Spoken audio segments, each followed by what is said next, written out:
I stand out here in the wonders of the unknown at Hadley, I try to realize there's a fundamental truth to our nature. Man must explore. And this is exploration at its greatest.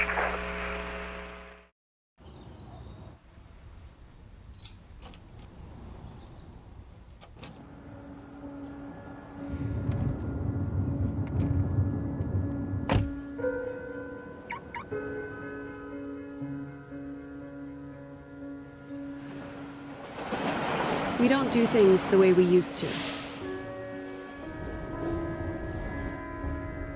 We don't commute together. We don't go into the office together. But we will never stop working together, sharing ideas together, persevering together. And one day soon, we will emerge stronger. Together. Forcepoint, cybersecurity that brings us together, even as we work further apart.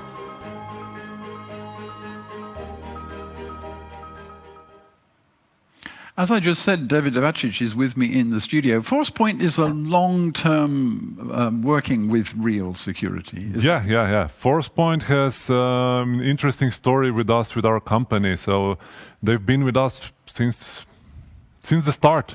So we started with them back 18 years ago. We started the company under the name of WebSense, absolute pioneers of web security.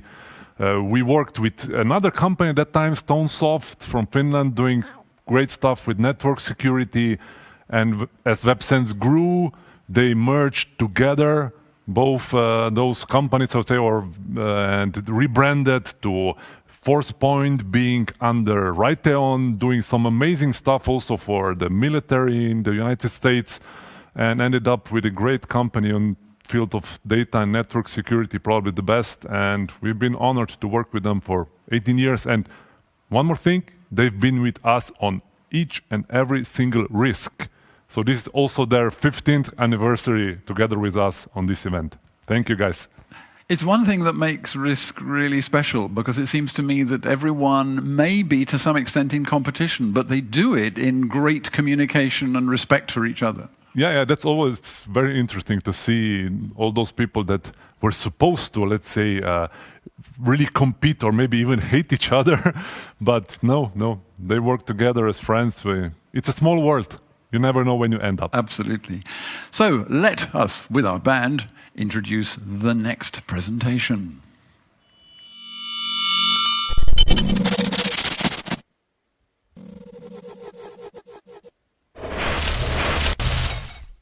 One, two, three.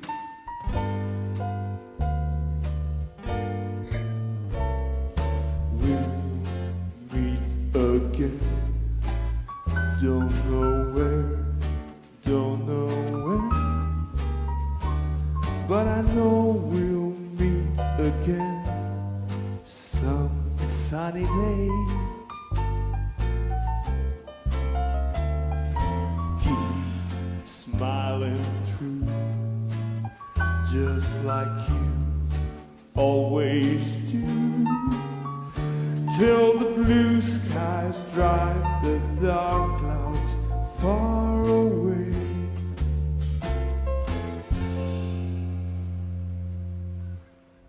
Hi, I'm Dave Barnett from Forcepoint. Welcome to my home, London, and welcome to the Tower Bridge, the Victorian masterpiece. And over there is the Tower of London, where maybe they didn't invent security, but they're pretty damn good at it.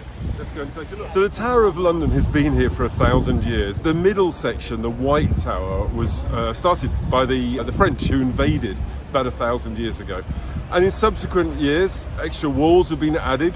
Now, this place, a UNESCO World Heritage Site, is a royal palace. It's also been a zoo. It's been a place where lots of people lost their heads. But the guys that are in there wrote the book on physical security. They are insanely good at protecting important stuff within the walls. At the moment, they're protecting the crown jewels, which are valued, well, they're pretty priceless to us, but they're valued at over 5 billion euros. Now, if you want to steal the crown jewels from there, you've got to face people that have been soldiers for at least 22 years and they've got big guns and lots of axes. So it's pretty much impossible to get in there and steal the crown jewels. And that security model works really well when all of your stuff is in a protected environment. The challenge is, of course, most of the people these days are outside of the walls, and the important stuff, the stuff that matters to you as a business, the data, that also exists outside of the walls. So the security model where people protect the crown jewels inside just doesn't scale outside. Now, if we look at the people outside us, all the people walking around, wouldn't it be great if we could understand their intentions, if we could understand their behavior, and if we could apply a rule that's appropriate to the risk of them as people? In the next 20 minutes, we'd like to talk about a new model for security. It's called Zero Trust. Zero Trust gives more trust. And David has managed to get back into the studio. Welcome. Thank you very much indeed, Chris. Gosh, it was a quick run from Tower Bridge there. You live in a really exciting environment anyway, and much of what is around you, as you say, is kind of great value, but for lots of reasons. And I was kind of amused by the choice of music, We'll Meet Again. Let's hope we actually meet again in person, perhaps on a future occasion. None of us want to be on this isolated world, but we're going to be better. It's going to get better. But it's going to take us as people to do it. Absolutely, and that's what this is about. I mean, the question is, what sort of world do we want to build for ourselves? Do we want one where we're behind here, or do we want one where we can be together again? And I really hope we're going to go to risk 16 next year. I'm sure that's what everyone is working towards. I think it's time for your presentation and continue onwards, David. Okay, no worries. And by the way, I really enjoyed Rames's presentation. I really enjoyed the segue where we talked about vendors working together, because we don't hate each other. Emotion isn't a factor, but what we really should be focused on is our customers' success. And one of the things that I really took away from Rames's presentation is around how machine learning could be used. I think he used the word, never a better time to use technology for the greater good. What I and Forcepoint is really focused on is helping people do better. So what we're looking at is machines understanding people and understanding their sentiment and understanding what they need, but understanding how we can give them more trust, how we can give people more trust so that they can have a quicker and slicker experience. And the people that we suspect might be risky, well, they're going to be slowed down. So that's kind of the focus of the presentation today. And I'm not expecting you to agree with everything I have to say.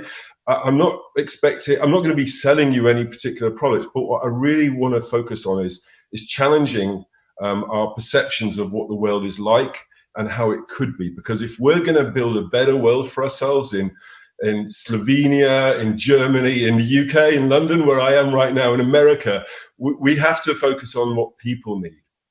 And that really is the focus of the presentation. However, there are 3 white papers that I'm going to be talking about in here. There are 3 white papers. So first of all, there are 2 really important NIST white papers that have come out, and they're free, accessible to everybody around Zero Trust. One is implementing a Zero Trust architecture, and then the other one is, what is Zero Trust really? So these are available to download. They are 2 of the 3 best white papers. I'm going to talk about the third in a minute, but they are 2 of the 3 best white papers that you, if you're looking at Zero Trust, could download. However, I have a problem with the IT industry itself, and this is where you may or may not agree with me, right?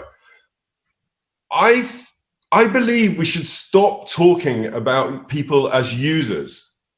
There are only 2 industries in the world where they refer to the people that consume the product as users. They are the illegal drug industry and the IT industry. In the document on the right, there are 114 references to the word data, and that is as it should be. Data is a massively important part of the risk calculation. We don't do as much as we want to with cloud and mobile and the internet, if you like, because we're worried about loss of data. But there are 28 references to the word user because it's just common industry terminology. There are no references to people. And for 5 years now, Forcepoint, well, actually, no, since 2017, when Matt Moynihan presented people-centric enterprises at RSA, for the past 3.5 years, we've been focusing on helping people do more. Security as a weapon to help the good do better and keep out the bad. We need to focus on people because our business, if you like, rarely regards its employees as users. It's only the IT industry and the illegal drug industry. So what we really want to do is focus on people. Now, if you look at people, there is a conscious and there is a subconscious. Conscious is, you know I'm going to do something, and that operates at the speed like a ZX Spectrum. And then you have the subconscious. If you're as old as me, you'll remember what a ZX Spectrum is. And then you have the subconscious. And the subconscious operates like a supercomputer. And you can see where the subconscious lives. Right in the center of the orange part of the brain is called the Phthalo Mammalian Cortex. That's the medical name for it. Now, the Phthalo Mammalian Cortex it can accept data, it can accept vision and hearing and touch and smell, but it does not have the ability to tell the rest of the brain why. So this is where love, your soul, your feeling exists. This is the part of the brain, the deepest, oldest part of the brain, that when you know something just feels right, you cannot explain it. It just feels right. And what we want to try and do is help what feels right work. An example of what feels right is when we're working from home and we're trying to get our job done and we can't transfer a large file. And we know that we should follow the rules and we should go to IT and request access to Dropbox or OneDrive or whatever's suitable. But then our child comes along and says, Dad, why don't you just use WeTransfer and you kind of just do it? Or why don't we just use WhatsApp? Or why don't we just use stuff that just feels right? And if an IT department is trying to block what feels right, because our subconscious works so fast, you have no choice. You're never going to beat what feels right. And this is really important to understand, because if we can understand the effect of what feels right, if we can understand what people are doing, and we can help them do better in a more secure way.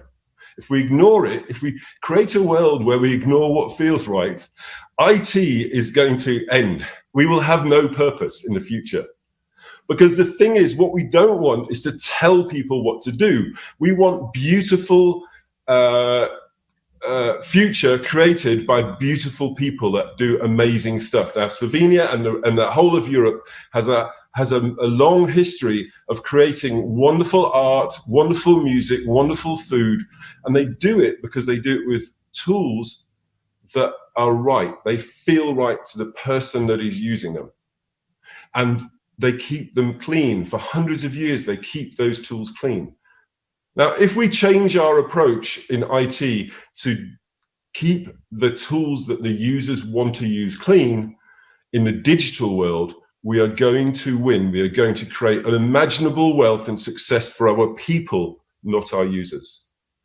So I mentioned about the third white paper, and this is a white paper that we produced, although it's written by an independent third party, an academic, and it's practical steps to zero trust. I would urge you to read it because, if nothing else, whenever you read the word people, you'll remember this crazy English guy on that morning in lockdown who told you about it. It's free and Real Security can give it to you. Now, if you look at what is conscious, right? People are consciously spending hundreds and hundreds and hundreds of millions, if not billions of pounds and dollars on cloud technologies. What you are seeing here is, on the left is the revenue figures last year. That's this annual regular revenue, not total billings, for the major cloud providers in the world. And on the right, there's me and the trailblazer from Salesforce in Salesforce Tower, when we could go into buildings. Remember that? Now, the point here is, if people are spending a lot of money on cloud because it just feels right and it's good technology, then what do you want to do? Well, the most important thing is use it, right? You need to use more cloud, but you need to use more cloud in a safe way. And this is the whole point. We want to help where it's appropriate you to use more cloud. And that's the entire focus for Forcepoint's development. And Miroslaw's presentation around DLP and et cetera, I urge you to visit our booth to talk about using more cloud. Now, I'm going to talk about, hang on, I don't know what's going on here. Have I been hacked? Oh, hang on, David. Let me just call David. Hang on. David, what's going on? I think I've been hacked. Hang on, what, you know who it is? Hang on a second. It's not Mr. Robot, is it? Oh, wow. Okay, hang on a second. Hang on. Oh, I've got a really bad feeling about this. No, just don't. I got my pictures of my children on here. Oh, what? Oh, you really shouldn't have done that. Okay. So apparently you guys know what this number means. It's something that you're collecting. Guys, you could have told me. You could have done it a different way. You could have just said, Dave, I'm not going to hack your machine. And you couldn't have got this guy to hack my machine. Okay, I hope that I haven't got a virus now. Okay, sorry, I have to compose myself. Right, so going back to security, right? For 1,000 years, that building has held really valuable stuff and a few elephants. And the people inside that are really, really good at it. They still are. They gave their life. They would give their life to protect what's important in there. And also that you can go and visit. It's a World Heritage Site. It's really good. And if you come to London, tell me and I'll help you. But the point is, we have built security, our IT security, around castle and moat, protecting what's inside the castle and ignoring what's outside, assuming that all the people that need access are already trusted inside. And this is the traditional way of doing security. And this is how we, as all of the vendors on here, probably let you guys down in the last 20 years, because we focused on in my opinion, the right thing at the time, but probably the wrong thing for the last 10 years. And this is why Forcepoint has been developing cloud-based technologies for the last, as long as I can remember. So if you assume that everybody's inside, the applications are inside and the people are inside, then you could probably put the security at the gateway. It's not a problem. But as soon as people start to work outside, like COVID, or people needing to have branch offices connected to the headquarters, or to have remote offices, or wherever the office might be, and the office is the edge, right? The edge is the person. When that happens, you have to start creating bottlenecks. You have to connect all of the traffic through the appliances. Now, Forcepoint, have a long history of building very good appliances, and we still will continue to build really good appliances, firewall appliances and web security appliances, and ways to intercept data as it passes through those appliances and threats, and that's going to continue. But for many years now, our customers have been operating outside of the cloud, and the number of users have been growing. And as you know, with COVID, right, as soon as everybody had to go and work from home or the coffee shop or wherever it might have been that they were working from, you had to increase your VPN capacity. Now, of course, with Forcepoint, with our firewalls, you do not have to pay us anymore to increase your VPN capacity. With our competitors, you do. But the point being is that you had to make concessions. If you have to put people through a VPN to get access to YouTube, well, it's natural to want to block YouTube because, that's a high consumer of bandwidth. It's just not a model that's particularly sustainable. Because what people do then is they ask their son, and their son, why didn't you use WeTransfer? And then we have the problem that we're causing inadvertently. That's not a bad thing to use. We transfer, but it is if it's not secured. So the problem is, of course, that old model is slow. It's also complicated. You know, you're stacking pieces of technologies, often with competitive vendors, and asking people to try and make things work. And if something does go wrong, then it's expensive and it's time consuming, and it's not making best use of budget. And it's definitely not future-proof. It is not future-proof to push all of your traffic through a particularly one point just to get out to Office 365. You'll just bypass it and go to Office 365, and then you've got security risks. So the challenge that we see that customers have had for a long time and has helped us build our SASE technologies and our Zero Trust technologies are people need data from anywhere. On-premise, absolutely. SAP on-premise, file shares on-premise, even printing on-premise. People will still continue to use buildings for a long time, but not just exclusively. They need access to the web. They need access to cloud applications. And quite often, cloud applications are the first place for new technology. That's why all that money is going into Microsoft, IBM, Salesforce, etc., because there are benefits. And I'm not here to sell you the benefits of cloud, but you know that there are benefits, and that steamroller, that rocket ship towards the cloud is not going to turn back. That cloud is going, it's going to be everywhere eventually. If we can solve the data and human behavior problems of cloud, that's why we're here. And people need, whilst we are together, right? We need to be able to collaborate together wherever we are. Work needs to be more of what we do rather than where we are. And this is so important. It is really, really nice to meet people, but it should not stop work if we cannot meet people. So when we ask ourselves, what do we want to be in 2021? I would say we need to be together whilst we are apart.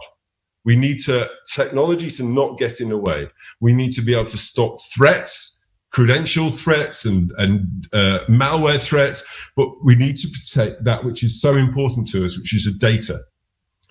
And as we know from, I'm sure you know from the past with Cambridge Analytica, etc., if you can change the course of an election in multiple countries, apparently, according to the movie The Hack, which is actually one of the top 10 movies ever, highly recommend it.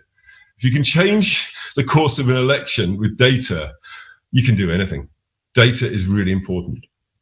So there is a new way. The good news is there is a new way to doing data security better whilst accelerating the experience for the users, and to focus on making things just feel right for them, for IT to get out of the way of the users. Firstly, you need to give connectivity to the users wherever they are. You need to use things like firewall as a service, zero trust network access, firewall as a service layered over SD-WAN, perhaps for offices where you want to get rid of MPLS and save all that money. We need to provide quick, easy, intuitive connectivity, zero trust, right? If somebody needs access to SAP on premise, instead of VPN, and the username and token, and then give them access to the entire network, what you do is use zero trust network access. So they have a bookmark on their web browser, they tap the bookmark, and because they're properly authenticated, they are straight in. On-premise applications need to behave like cloud applications. It needs to be that same user experience. We are training our users to expect more from technology. It needs to be just as easy as Google or WhatsApp or WeTransfer.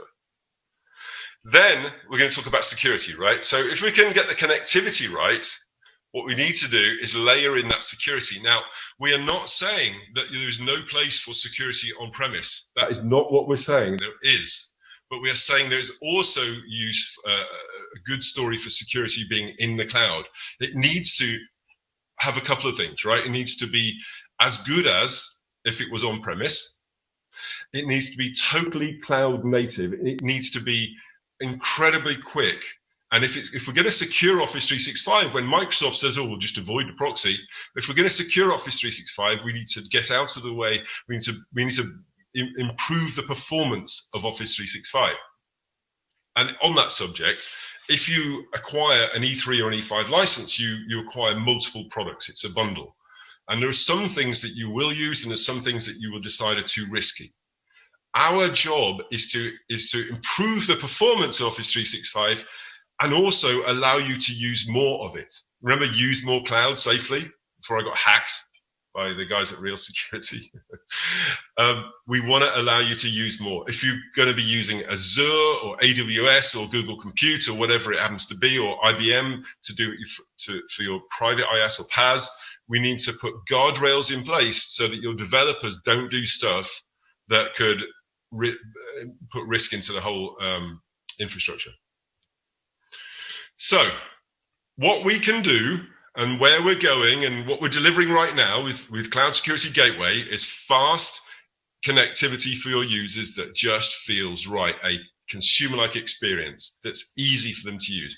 You will save MPLS cost, you will save hardware cost, you will save the complexity of having multiple point products, which gives you a uniform approach to security so that you don't have to, why would you want to buy a point product just to do a function if it's kind of better? So Gartner, in late 2019, published a great document. It's actually, I believe, freely available, but it's available from Forcepoint's website, talking about SASE. It was written by Neil MacDonald and a team over at Gartner. And they talked about Secure Access Service Edge. What Secure Access Service Edge is the inversion of networking and network security, which before was castle and moat, and now it's cloud delivered, as I've shown you. What they talk about is where there are some branches or offices where you have lots of technology, you can converge that into a single cloud native solution. So this is not integrating technologies, this is converging technologies and their capabilities. And that's why Forcepoint have developed Cloud Security Gateway, which is our Secure Access Service Edge technology, which does all of the top 5 things in the cloud that you can see there, and private access, which we are launching in roughly a month's time to be generally available. It's been out for a while privately, and that's Zero Trust network access. We also have remote browser isolation embedded within there, which is Zero Trust web access. So what that means is people will get security at the time they need it in a very, very much better way. So SASE covers the convergence of security, and Zero Trust covers the access for the users, and that bit in the middle, Zero Trust network access. So the model of Zero Trust network access is never trust everybody. You can't get the username and password for the VPN anymore, because that would give you trust as long as you've got the VPN credentials or until they're revoked. And the traditional model, of course, gives access to everything. It does not just the application, and it doesn't have built-in data. Remember, data was part of that white paper. It doesn't give you control over the data. What Zero Trust network access gives you is it allows you to access what you need at the point when you need it based upon the risk of you as a person. And that could be continuously monitored and changed. So how can we help you? Right.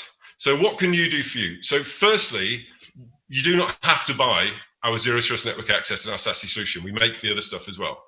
But we're helping, our job as a technology vendor is to help make that transition easier. So better productivity, faster, more agile, more choice, more options, lower cost, reduce risk, to give you a single version of the truth around data. Where is the data? On premise, on your endpoints, on your network, in the cloud, or in applications where perhaps they shouldn't be. Or maybe they're going into applications where your users have decided they want to use because it just feels right. But it also gives you the ability to streamline compliance so that you know that where your data is, so you can prove it to the regulators, so you can get the confidence and use more cloud. Now, where is Forcepoint unique? Well, first of all, with private access, CSG, and if you wish, remote browser isolation, it gives you Zero Trust access. So we control who is allowed to have access, what permission. There's no access to things that you haven't been given permission to. And because of who you are and your identity, we're giving you an adaptive trust model so that if you have handle data in a way that is appropriate for you, then you get to go quickly and you get no prompts and you get no delay. But when you start to behave in a way that indicates compromise or indicates that it's Friday afternoon and you start to break the rules, or maybe you start to look on LinkedIn for a new job and we've detected that, and we can understand that your sentiment is potentially malicious, then we're going to start blocking access. So, well, just to summarize this point, right? So the combination of SASE with Zero Trust gives you, with Forcepoint, gives you control over on-premise and in the cloud data. It gives you visibility, and it focuses on humans. It understands what we are trying to do. And if we can understand what we're trying to do, then we can start to give access quicker to people that are behaving in a good way. To that point, I remember when we used to travel. Well, this is Ben Gurion Airport in Tel Aviv. It's actually one of the safest airports in the world, although you wouldn't think so, because it's surrounded, well, on one side by the water, and on three sides by countries that aren't particularly friendly. I mean, Egypt is, but Jordan is, but there's factions around there that don't like them. So they've never in 50 years suffered a hijacking or a bombing of an aircraft, because they focus on human-centric security. Every other airport in the world, if you have a passport and if you don't have a bomb or drugs or a knife in your bag, you're in. Yeah, if you have a passport, you show them a passport and you say you're Dave Barnett. Yeah, sure, no, Dave Barnett, no problem at all, off you go. Then you go through the x-ray machine and it says, sure, no, I see no bombs, off you go, and then you're through. And what they do at Ben Gurion is different.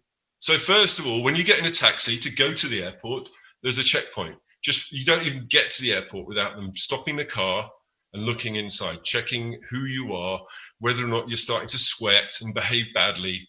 Then they let you off at the door, the departures. We all remember this, departures, hey? And then there's somebody at the door of the airport watching you. And then you queue to check in. Before you can check in, you're interviewed. You're interviewed by somebody who will look through your passport, and they know where you've been because they can see it. But they'll ask you, who did you come in with? Where did you go? And what they're looking for is not to find stuff they don't know, it's to see whether you're lying about what they do know. And depending on how much they trust you as humans, you get a number. That number is between 1 and 6. And the first number, as you can see on the yellow sticker, is a 6 and a 5, right? You do not want to have a 6 or a 5. Because if you get 1 or 2, you're very highly trusted. You're a diplomat, you're Israeli army. You get a 3 or a 4, you're a tourist that is just no threat whatsoever. If you get 5 or 6, you're going through security in a very, very slow lane. They'll be unscrewing your laptop, asking you why you lied, asking you where you've been, and seeing whether or not you're a threat to the plane. They focus on who you are as a person. Then you get through to the cafe in the center, and the guy who's reading his newspaper or having his burger, or the lady who's with her children, is not traveling anywhere. They work for Israeli intelligence. They're finally checking that your behavior is not strange. And if you start sweating, looking in your bag, clutching something, then expect to have an extra chat with the security team. That is proper human-centric behavioral security, and that has kept Israel's main airport safe for the last 50 years. When it's a matter of life and death, you have to focus on human behavior. And Forcepoint's job is to make that simple. So thank you very much for your time. I would like to ask you, if you have the time to check out our videos on demand, come to our booth, etc., etc. I've really enjoyed this conversation. I don't see any questions. David or Chris, how are we doing? The answer to you don't see any questions is that we request people use the Expo part of the site to get to you separately, because if we had too many questions here, we would never get things in time. So anyone wants to talk to you, we advise everybody to go to the Expo area all the time, and that's one of the things I would have announced here now anyway, and thank you very much for that idea. It's been a great talk, David. Thank you very much. Exciting. I love the start. It took me to London. I haven't been able to get there for an age's time. So David Ivacic is also with me. I don't know whether he has some comments to make. Yeah, well, comments, what to say? David, you did a great piece. Yeah. Round of applause for you, definitely. It's too bad we can't have you on the screen all the time. It was really great seeing you dancing while the band was playing your song. It was really great. Maybe we managed to find somewhere the recording. I'm not sure if it will exist or not, but it was a great experience also from the studio side. They are amazing. We'll meet again. When you asked it, I thought you were going to play the video. I didn't realize such talented individuals were playing it. Yeah, absolutely. That's the whole idea. The whole idea is we make this a bit of fun, and that means that people want to stop for the education. Actually, my wife came up with a nice thing, which I'm going to give to Renato. Last night, she said, you know what risk is? It's educating with entertainment. And that's actually really powerful, isn't it? We get everybody focused, but you give them information, which you did beautifully. Thank you.